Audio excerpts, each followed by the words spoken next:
तो German mathematician थे, उन्होंने कंप्लीटनेस जो है रियल लाइन की वो इस तरीके से डिफाइन की। इसको डेडेटाइन ट्रक उनके नाम पर ही बोलते हैं। तो इन्होंने बताया कि ये रियल लाइन है, जो नंबर लाइन हम बचपन से पढ़ते हैं। बेसिकली ये रियल लाइन और रियल नंबर के सेट में अंतर है। जब आप सेट समझते हैं तो वो एक कलेक्शन है, लेकिन नंबर लगे कैसे हैं ये पता नहीं है आप। रियल लाइन में आप ये भी जानते हैं कि नंबर्स इस तरह से लगे हैं कि अगर ए और बी दो नंबर हैं तो जो राइट हैंड साइड में है वो बड़ा होगा, हम सीधे लिख देते हैं कि ए लेस देन बी।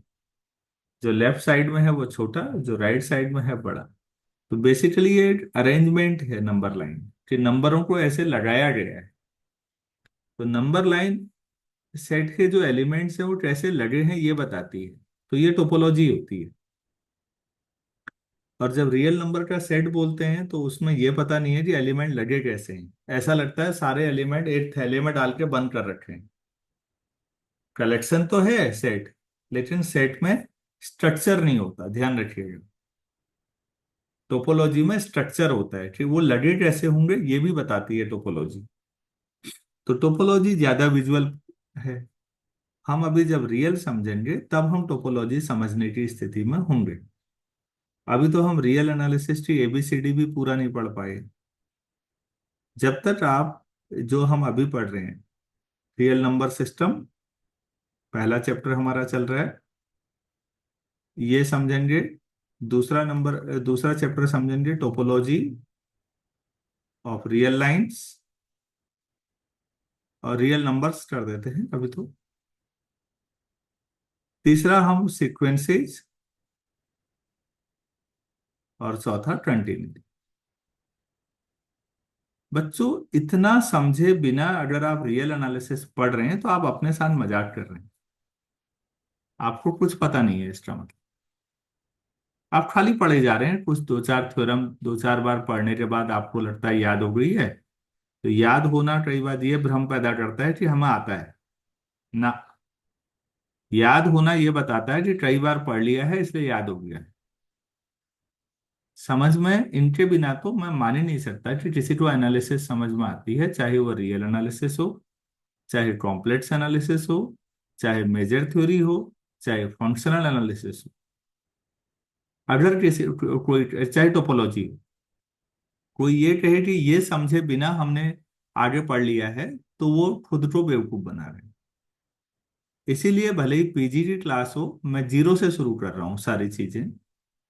क्योंकि इतना समझने के बाद आप जंप कर सकते हैं। आप डायरेक्टली रीमान पे चले जाइए, आप डिफरेंशिएबिलिटी पे चले जाइए, आप यूनिफॉर्म कन्वर्जेंस और पॉइंट वाइज कन्वर्जेंस पढ़ लीजिए, आप इम्प्रॉपर इंटीग्रल्स पढ़ लीजिए, आप कॉम्प्लेक्स एनालिसिस में चले जाइए। कोई बहुत बड़ी बात नहीं है, क्योंकि अब आपके पास फाउंडेशन है।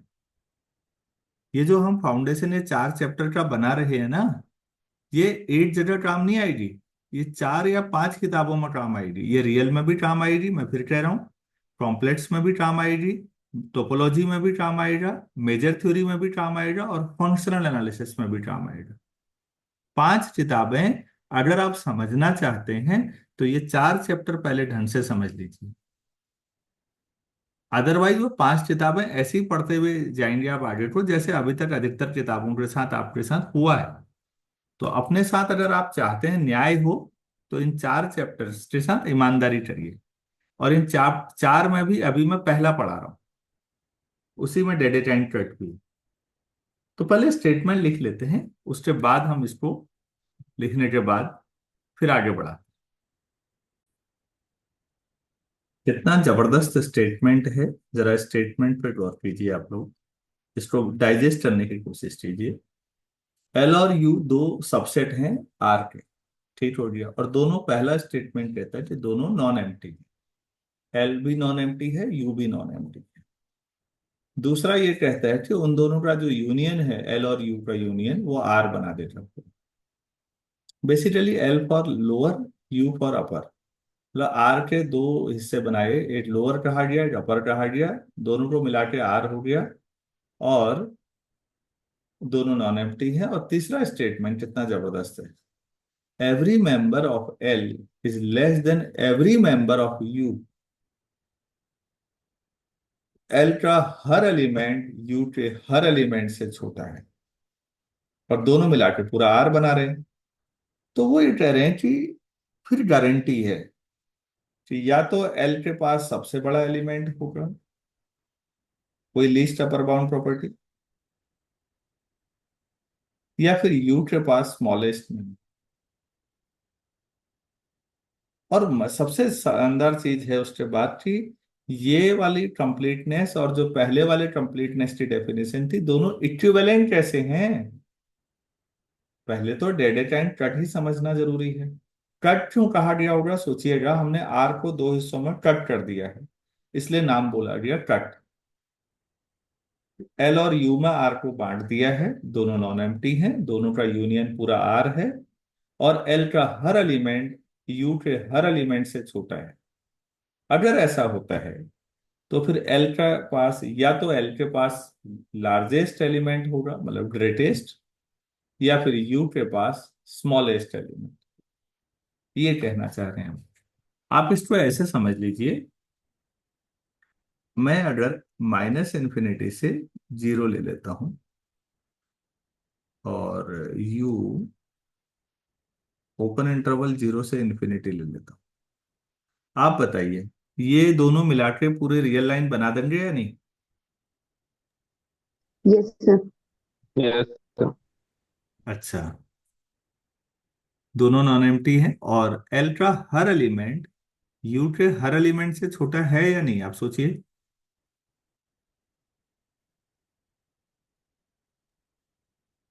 Yes sir.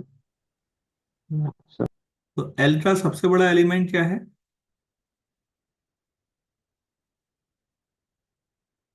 Zero, zero. क्योंकि जीरो क्लोज इंटरवल साइड में है ना। यस। और यू का स्मॉलेस्ट एलिमेंट,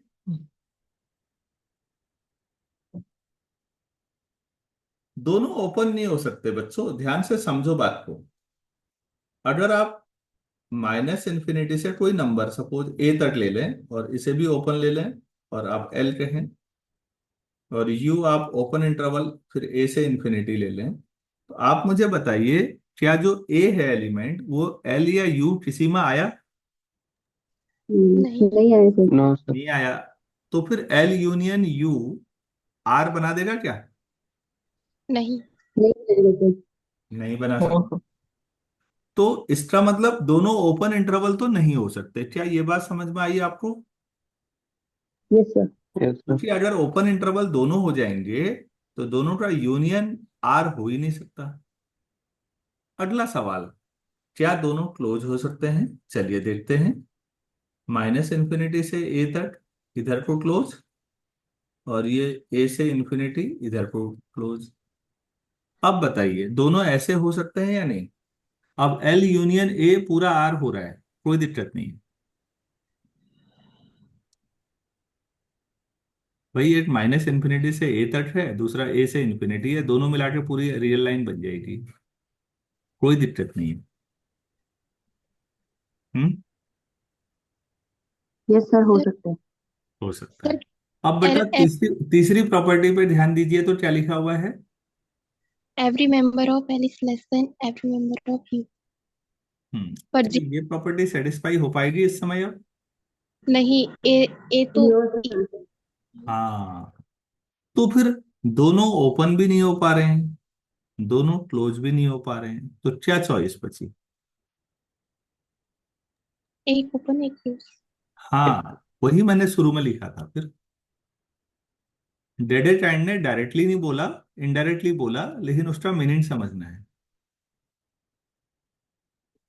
तो शायद बाकी बच्चों को भी अब समझ में आया होगा कि ये वाली चॉइसेस क्यों नहीं लेनी है।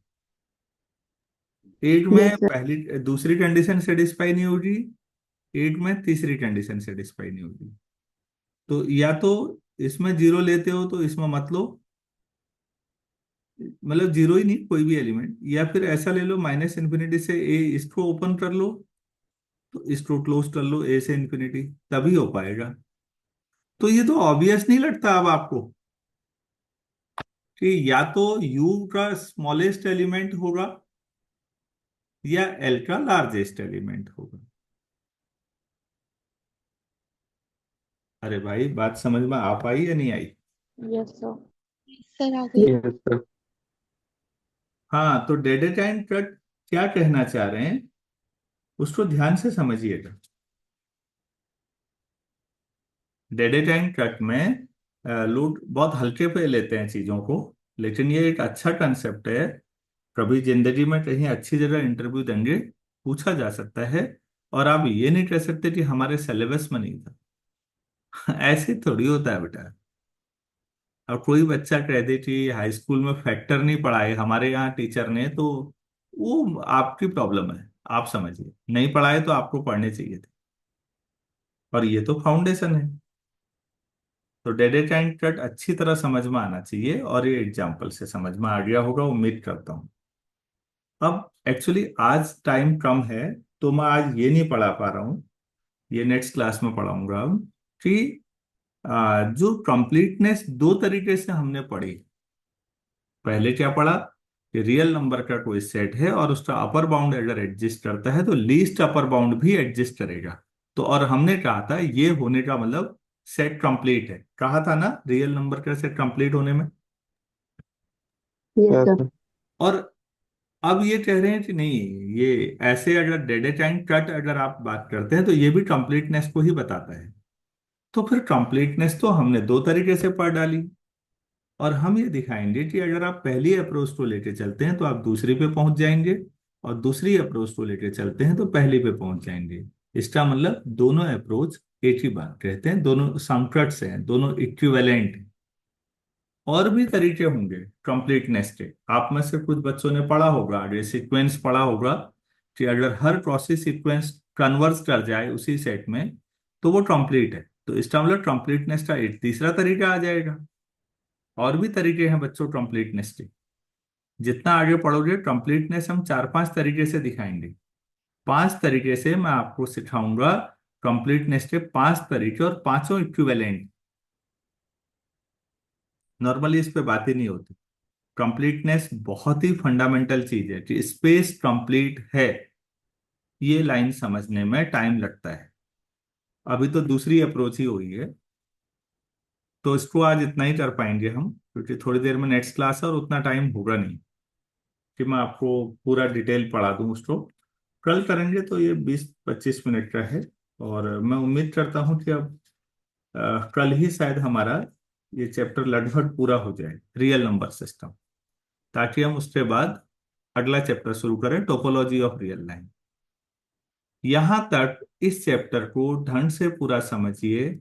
जिसने नहीं समझा है, सारे लेक्चर पढ़े हुए हैं, आप आराम से समझिए।